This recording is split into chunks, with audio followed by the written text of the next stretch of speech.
je réserve la fondation qui porte mon nom. Je veux que vous lui donniez une dimension non pas ivoirienne, à la mesure de ma modeste personne.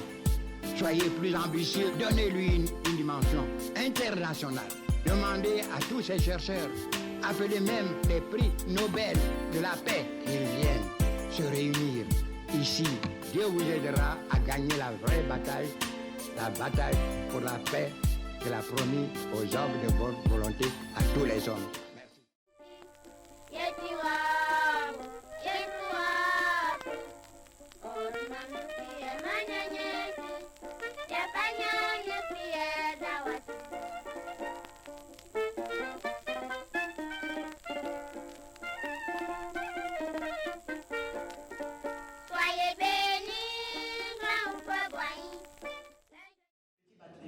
Qui est mort dans le train d'avion de Air France récemment. Nous qui travaillons sur la thématique, Barthélemy, c'est chaque semaine, chaque mois, on a des milliers de jeunes qui meurent dans l'indifférence. Parfois, dans l'indifférence totale, on ne trouve même pas le corps. On dit, ceux qu'on a, les 3000 morts, les chiffres qui sont donnés par OIM, environ, exact, les décès. C'est-à-dire qu'on trouve votre corps. On arrive à comptabiliser, malheureusement c'est du compte macabre. Mais dans la mer, chaque jour vous voyez les abattoirs. Environ 2000 jeunes, mineurs, des jeunes non accompagnés, des enfants de 12 ans, vous vous rendez compte qu'ils s'élèvent, qui disent qu'ils vont à l'aventure, 12 ans, 13 ans. On n'a pas beaucoup de l'État, c'est vrai, on dit c'est le garant, mais en même temps, on est exigeant, c'est vrai, mais en même temps, qu'est-ce que nous on fait aussi? Vous êtes l'avenir, vous êtes le présent et vous êtes l'avenir. Et donc, il est important pour nous de voir comment vous percevez ce phénomène et puis voir les pistes de solutions, parce que ça me semble, c'est nous croyons à la synergie d'action. Oui. Et donc, si vous êtes là, déjà la première thématique, ça touche tout le monde.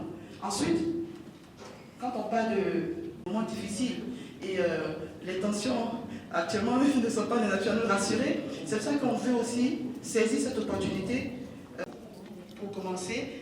Et je voulais dire merci à toute la presse. Voilà, nos amis de la RTI.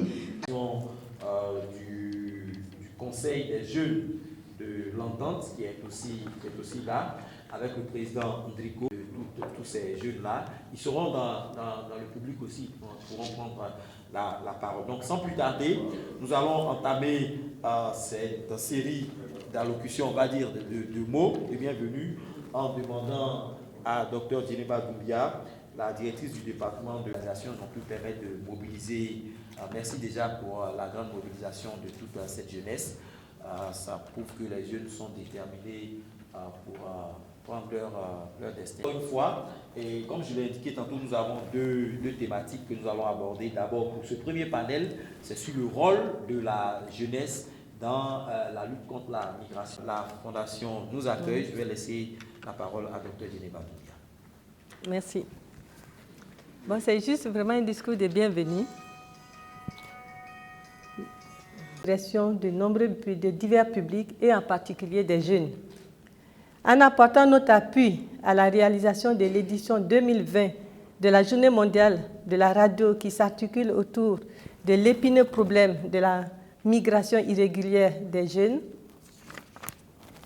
et de la promotion de la culture de la paix. Alors, quelles sont les missions de la Fondation Félix Houphouët-Boigny? Les missions sont établir une culture de la paix au niveau national et international, préparer, former et éduquer à la citoyenneté et à l'exercice de la citoyenneté à tous les niveaux, mettre en place des mécanismes et des institutions d'établissement et de renforcement de la paix, créer un cadre de dialogue, d'échange entre les nations et les communautés. Et il est vrai aujourd'hui, il est vital aujourd'hui de transformer les comportements violents en comportements pacifiques. Nous avons besoin d'une élite qui croit en la paix, qui lutte jour après jour pour les valeurs de la culture de la paix, c'est-à-dire la démocratie, le respect du droit, le respect des droits de l'homme, la non-violence, la tolérance, la solidarité et la protection de l'environnement. Comme le dit l'adage, celui qui veut la paix prépare la paix. Il faut faire la paix. Il faut agir pour la paix. Il faut construire la paix. La Côte d'Ivoire a besoin d'hommes de paix et de femmes de paix qui tiennent des discours de paix. Le discours de haine conduit toujours au crime de haine.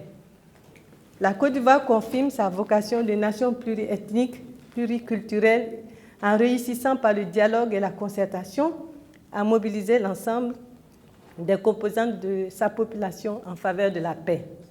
Votre engagement offrira des espaces de réconciliation basés sur des approches innovantes et créatives pour promouvoir la culture de la paix et la démocratie.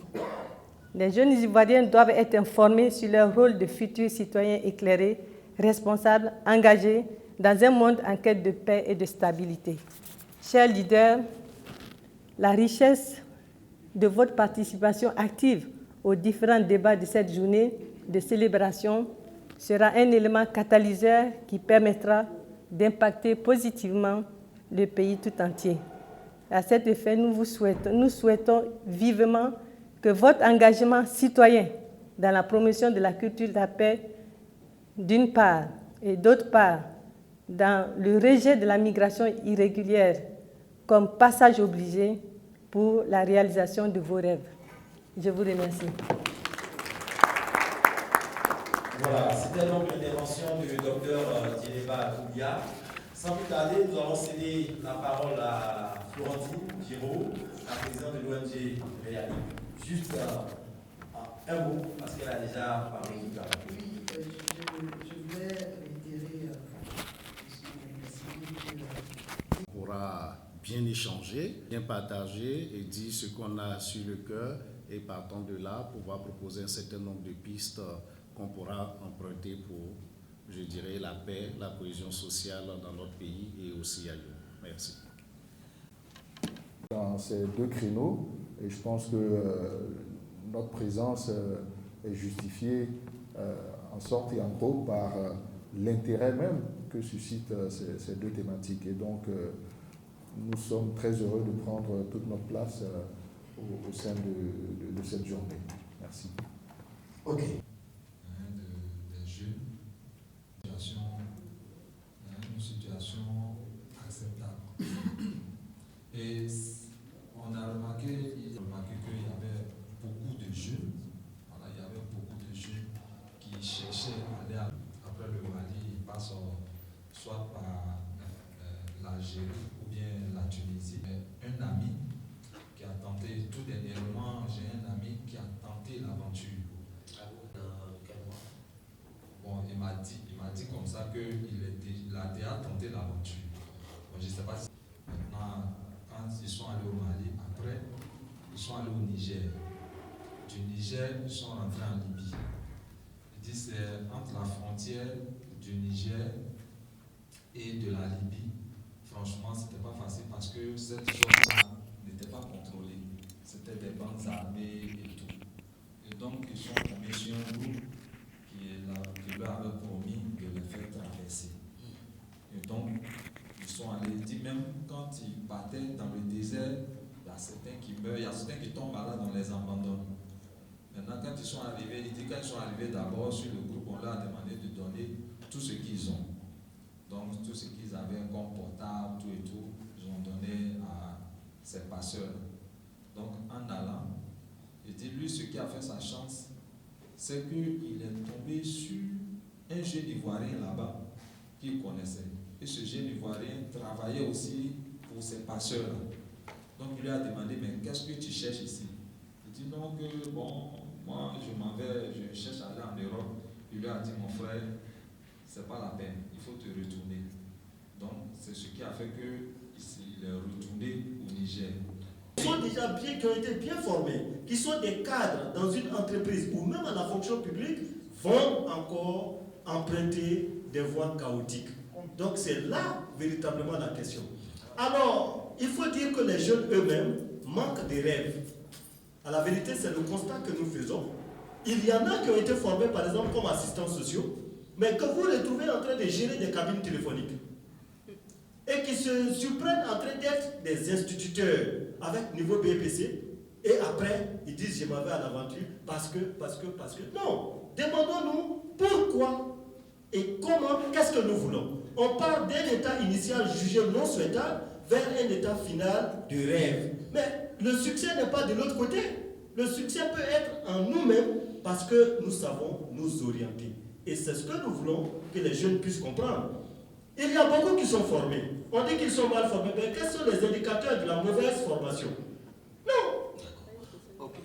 Voilà. Donc on retient que ce n'est pas fondamentalement une question de non, formation. ce n'est pas une question de formation. Pardon, il y a un exemple pathétique, pardon. Juste partager avec vous. Voilà quelqu'un qui avait ses 5 enfants, qui les a scolarisés bien sûr, mais un jour, il se lève, la famille était bien là, il se lève, il dit, ça va, se chercher à Beng, et puis avoir quelque chose. Mais Beng là, c'est où? Il est passé par le Mali. Il se retrouve finalement dans le piège de la Libye. Il est esclave actuellement. Sa femme est décédée dans son dos. Sa femme est restée avec ses enfants. Elle était tellement bannie par sa famille qu'elle a décidé, quand elle était gravement malade, de partir à Djokwe. Ses enfants l'accompagnent. Arrivée à Djiberoa, la dame est décédée. Elle n'est pas arrivée chez elle en famille. À Djokwe, elle est morte à Djiberoa. Les enfants l'ont fait enterrer là. Ils sont revenus à Abidjan. Ils sont dans une maison de fortune. C'est-à-dire une maison où il n'y a même pas de fenêtre, il n'y a pas de porte. Ils habitent là comme ça. Nous, on les assiste souvent. Et quand je l'appelle, au début, même par WhatsApp, j'arrivais à lui présenter ses enfants. Quand il partait, la plus petite fille là, avait juste 6 mois. Maintenant, elle est en 6e. Il ne peut plus revenir. Il n'a pas d'argent et il est bloqué là-bas dans le piège. Il dit, ce que je veux, c'est de voir le tombeau de ma femme. Mais tu vois le tombeau comment? Même si tu viens demain, ta fille qui avait 15 ans au moment où sa mère décédait ne peut même pas te montrer ce tombeau. Donc, il faut savoir minimiser les risques en se donnant l'attitude de s'écouter, d'observer autour de nous ce qui peut nous permettre de nous développer et non ce qui peut nous permettre de rêver grand alors que ce n'est pas des risques. Merci. Ok, d'accord. Oui, je suis Séraphin Kounan Kwame et conseiller politique à la Fondation Friedrich Ebert en chef syndicat et de la migration. Dans un premier temps, quel regard portez-vous sur l'immigration clandestine? Bon, en fait, ce qu'il faut retenir, c'est que la migration en soi n'est pas une mauvaise chose. Les gens, par rapport à l'histoire même du monde, on a toujours migré. Et la Côte d'Ivoire, dans ce sens, est un exemple parce qu'on a à peu près, mettons, 20-26%, bon, on peut même arrondir jusqu'à 30% de la population qui est une population étrangère venue de la sous-région et d'ailleurs. Donc la Côte d'Ivoire est un exemple.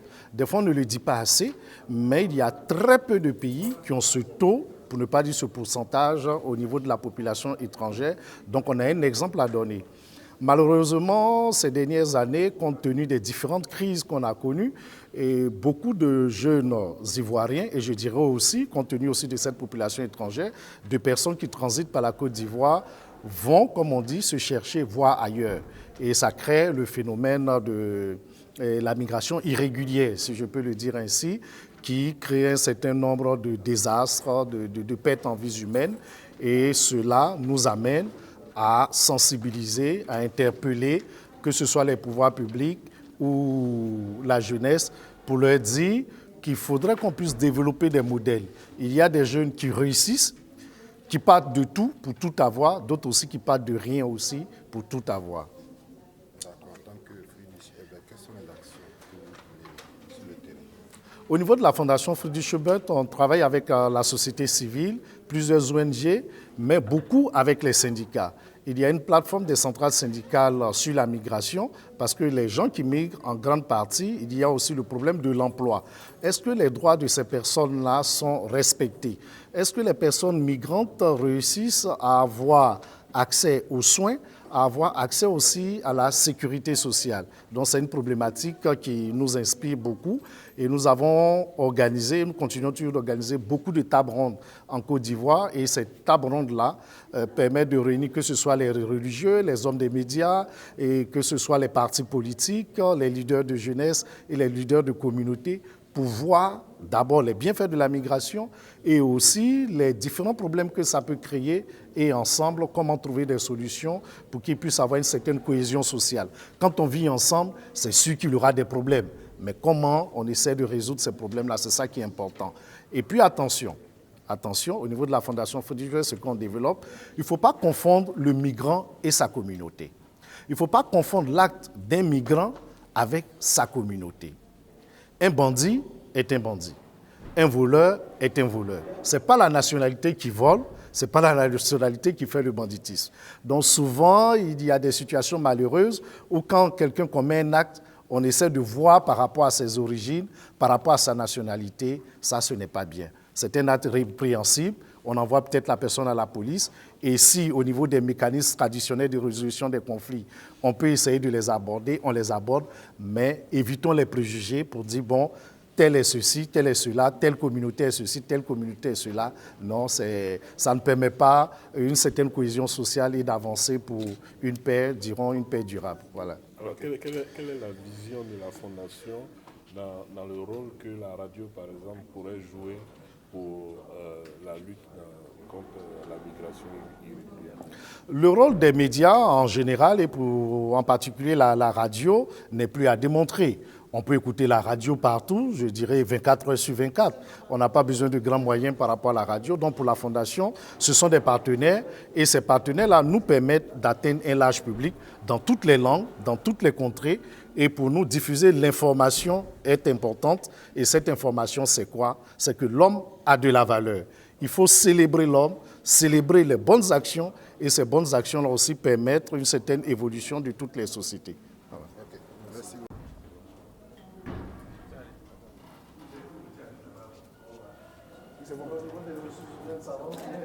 D'accord, vous présentez? Je suis Florentine Guiraud, je suis la présidente fondatrice de l'ONG Réalic, le réseau ouest-africain de lutte contre l'immigration clandestine.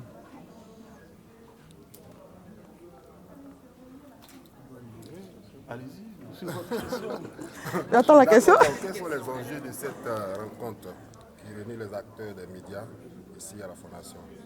Merci beaucoup. D'abord, nous sommes à la Journée mondiale de la radio. On a voulu faire l'édition 2020 ici à Yakro. Yakro, c'est une ville symbole, vous le savez bien, à plusieurs titres. Mais en ce qui concerne la thématique jeunes et migration irrégulière en Côte d'Ivoire, rôle de la radio, nous avons voulu marquer le coup ici à Yakro, d'abord par une émission publique que nous avons organisée au lycée scientifique, parce que le lycée scientifique, c'est quand même un établissement de référence. Donc, à travers cette émission, c'est d'amener les jeunes à dire que pour réussir sa vie, il faut déjà bien se former. C'est-à-dire que c'est l'éducation la base. Donc, pour nous, la plus grande richesse d'une nation, c'est le capital humain. Donc, pour nous, c'était très important d'impliquer cette jeunesse-là, qui est en manque de repères, il faut le dire. Quand on part sur le triste cas du jeune Barthélemy qui est mort récemment, c'est déchirant. Mais pour nous, on s'est dit, attention, il faut multiplier les actions en amont, dans la prévention, pour mieux sensibiliser, informer sur les risques liés à la migration irrégulière. On en parle, c'est vrai, mais il faut aussi faire des activités de proximité. Donc c'est le sens de notre présence ici à Yakro. Et secondo, aujourd'hui, la table ronde, on va dire le jour J de cette journée, on a voulu impliquer les acteurs des médias locaux, parce que Yakro a beaucoup d'acteurs des médias. On a voulu aussi, c'est une façon pour nous de les engager, vous mettre en mission, pour nous accompagner justement sur cette mission qui est quand même difficile, parce que l'habitude à la peau dure. Vous voyez, lorsqu'on assimile la réussite à l'Occident, en Europe, nous disons qu'il y a problème, parce que les jeunes veulent prendre le raccourci. Alors nous avons des modèles de réussite ici, donc nous disons à la jeunesse qu'il faut prendre son destin en main. Mais on le fait comment? Les leaders de jeunes qui sont là, c'est vraiment des entités qui représentent leur communauté. C'est pour ça qu'on a voulu cibler ces jeunes-là pour qu'ils prennent conscience. C'est vrai qu'on en discute au quartier, mais pour nous, ce n'est pas suffisant. Comment est-ce qu'on apporte une réponse efficace à la lutte? C'est de mettre ensemble nos énergies. Et donc, jeunesse, acteurs des radios, société civile, en tout cas, toutes les entités, toutes les forces vives, nous avons besoin de nous mettre ensemble pour justement faire face à ces fléaux-là, qui n'en ont pas la Côte d'Ivoire, parce qu'on a dit la Côte d'Ivoire quand même, c'est un pays, l'un des moteurs de la sous-région. La Côte d'Ivoire porte l'économie de notre sous-région. Pourquoi est-ce que cette jeunesse-là est tentée de migrer et va, voilà. Donc pour nous, il faut agir. Et donc l'État a mené des actions, l'État fait, mais l'État c'est qui? C'est tout, c'est vous, c'est moi. Qu'est-ce qu'on fait, nous, pour accompagner les actions de l'État? Ce que nous faisons, nous accompagnons les actions de l'État, l'action de l'État déjà qui est menée sur le terrain. Et donc, on a besoin de vous. On dit nous sommes Nous, quand je dis nous en tant qu'acteurs des médias aussi, parce que voilà, les médias, on dit que nous sommes le 4e pouvoir. Si les médias sont le 4e pouvoir, ça veut dire quoi? Il faut utiliser ce pouvoir-là pour faire bouger les lignes et changer, amener nos jeunes à changer de mentalité et à faire le bon choix. Donc vraiment, voilà le sens de ces activités ici à Yacro. Et nous comptons sur vous justement pour relayer les bonnes informations. Bonjour, je suis Ousmane Kanté, rédacteur en chef de Radio de la Paix. Alors, ce que la radio peut faire pour freiner la migration irrégulière, c'est de faire beaucoup d'émissions, de faire des programmes qui puissent intéresser d'abord les jeunes en Côte d'Ivoire pour entreprendre, leur donner des repères, des personnes qui sont comme des exemples, des valeurs qui ont réussi en restant en Côte d'Ivoire, en ne tentant pas l'aventure de la migration clandestine. Et c'est ce genre de programme qui, je pense, petit à petit, peuvent inciter les jeunes à se dire, mais tiens, à l'intérieur, chez nous ici, il y a des possibilités. La deuxième chose, c'est aussi de faire témoigner ceux qui sont retournés, qui ont vécu l'aventure, qui ont subi vraiment beaucoup de sévices, de souffrances au cours d'abord de la traversée, et puis qui se sont rendus compte que ce n'était pas aussi évident, aussi facile que cela, et qu'il était peut-être plus important, avec les économies qu'ils ont eu à prendre pour tenter l'aventure, de pouvoir réaliser quelque chose à travers chez eux. Donc, je pense que la radio, qui est ce média qui peut toucher le maximum de personnes en si peu de temps, qui touche toutes les couches socio-professionnelles, toutes les composantes de la nation, je pense que cette radio-là peut jouer ce rôle, amplifier vraiment l'information, la sensibilisation et puis être au contact des ONG qui travaillent sur le terrain pour empêcher certains jeunes de tenter l'aventure ou qui les forment, par exemple, quand ils retournent, à apprendre des métiers, à se reconvertir dans d'autres activités génératrices de revenus. Merci beaucoup. D'accord. Moi, c'est Charlotte Oku, animatrice et chef de programme à la radio Fréquence William Sokro. Je pense que l'immigration est un problème très sérieux. Il faut dire que, en tant que média ou en tant que personne, l'immigration n'est pas un sujet, je pourrais dire, c'est un sujet tabou, parce que les gens n'en parlent pas trop. Dans les familles, les gens n'en parlent pas trop. Et lorsque dans les familles, les gens veulent en parler, c'est l'aspect positif qu'on présente dans les familles. Et cela rejaillit sur la société. Et même au niveau des médias, c'est vrai que les médias font leur part. Mais quelle est la répercussion de ce que les médias font sur les auditeurs ou sur la population? Généralement, lorsqu'on fait les émissions pour encourager les jeunes à entreprendre, pour encourager les jeunes à rester en Côte d'Ivoire, on n'a pas de retour. Et on ne mène pas d'enquête où on ne fait rien pour avoir un retour. Moi, je pense que ce séminaire est le bienvenu.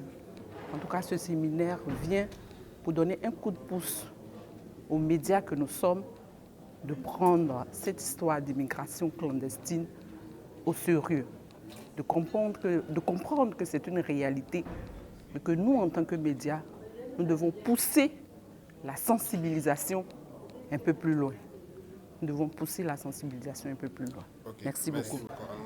Je suis Berthé Zanga, coordonnateur de l'initiative des artistes africains pour la paix. Je suis aussi dramaturge et artiste. On m'appelle communément le coq de la Bagoué. Alors nous sommes là pour la célébration de la journée mondiale de la radio édition 2020 et qui tourne autour de la thématique importante qui est l'immigration irrégulière ou l'immigration clandestine. Mais en tant que tel, je pense que c'est un suicide choisi et donc nous disons stop à l'immigration clandestine parce que le bonheur n'est pas ailleurs, le bonheur est chez nous. Il faut savoir rêver et pouvoir mettre notre potentiel à notre disposition pour pouvoir organiser notre autodéveloppement et en même temps le développement de notre société, de notre pays, etc. Voilà. Ok, merci. Comment vous allez? Il était une fois dans notre quartier, un jeune homme appelé Kofi, mais il était vachement riche parce que ses parents étaient riches et il ne partageait rien. Et un matin, voilà que Kofi ne peut plus parler, il ne peut pas marcher. Alors ils ont parcouru toutes les contrées et à travers ces contrées, on leur a toujours dit, ils sont allés chez les imams, chez les pasteurs, chez les prêtres, etc. et même chez les marabouts. On leur a dit qu'il y a 6 médicaments qu'il doit consommer et puis il va redevenir lui-même. Mais quelqu'un qui faisait malin, quelqu'un qui ne respectait personne, il y en a dans la foule qui ont dit oh non, on ne fait rien pour lui. Il y a quelqu'un qui a dit non, essayons de l'aider. Mais le premier médicament c'est quoi? On dit il faut respecter toutes les vies. Kofi, tu acceptes? Il dit j'accepte. Si c'est ça, il va faire malin, non?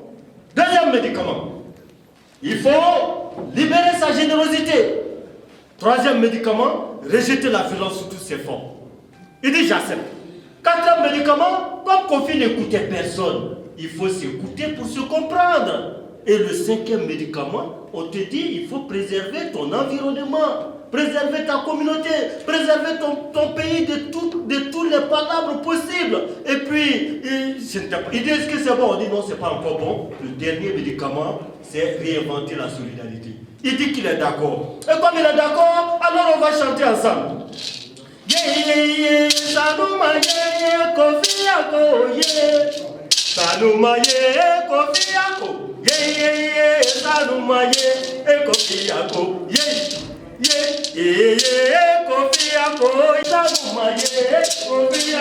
eh bien, chers amis, vous voyez comme les 5 doigts de la main, qui n'ont pas la même forme, qui appartiennent à la même tige, il faut qu'on apprenne à s'écouter. Sans la paix, rien n'est possible. Sans la paix, ensemble alors, oui à la paix, non à la violence.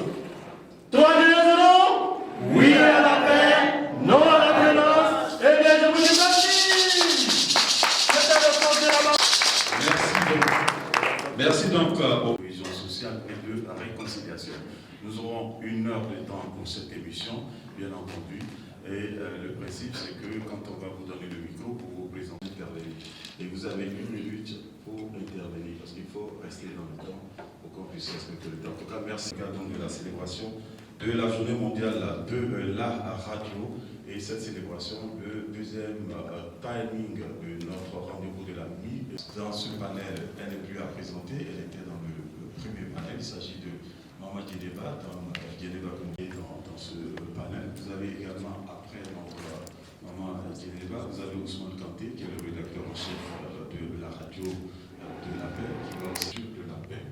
C'est vrai, on entend paix, mais culture de la paix, promotion culture de la paix. C'est votre travail, c'est votre mission. Ça rime à quoi? On parle de l'éducation à la culture de la paix. Et éduquer à la paix, c'est éduquer à des valeurs. Vous voyez, c'est l'ensemble de toutes ces valeurs-là qui va donner la culture de la paix. On va concrétiser cette culture de la paix. Vous qui êtes des acteurs de jeunesse sur le terrain, comment est-ce que cette culture se présente dans vos actions de tous les jours, dans vos activités? Alors, on vous donne le micro et puis vous partagez. Vous dites. D'accord. Nous déjà, il faut dire que nous avons commencé à mettre sur pied une